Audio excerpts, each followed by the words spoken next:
Ако мислиш, че по време на бременност не можеш да спортуваш, значи не знаеш това. Движението ще ти помогне да се почувстваш по-добре. Ще направи тялото ти подготвено за раждането и възстановяването доста по-бързо.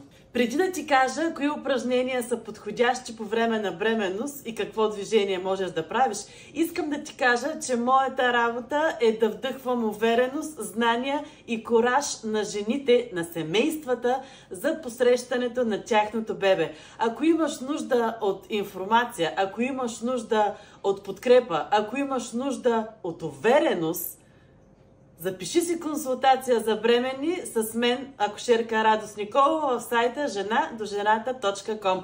Хайде сега да започваме да правим упражненията. Йогата за бременни е много добра, защото чрез нея се подобрява гъвкавостта, която ще ни трябва по време на раждането.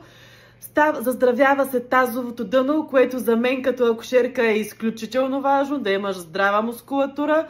Коремната мускулатура също, която ще ни трябва, защото заедно с корема и твоите напъни ще вземем да родим едно бебе. Всекидневните разходки от 30-40 минути също са перфектни, защото подобряват тонуса на тялото, засилват кръвообращението и подпомагат за по-малко оттоци. Лековете, те са много добри, защото засилват мускулатурата на бедрата и отново подобряват тазовото дъно. Това, което наистина ни е важно за самото раждане. Леки разтягания подпомагат за облегчаване на напрежението в гърба.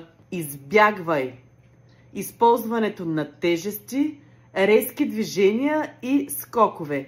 Тренирай с тежестта само на твоето тяло. Нямаш нужда от допълнение. Лека бременност и не забравяй, ти си бременна, не си болна.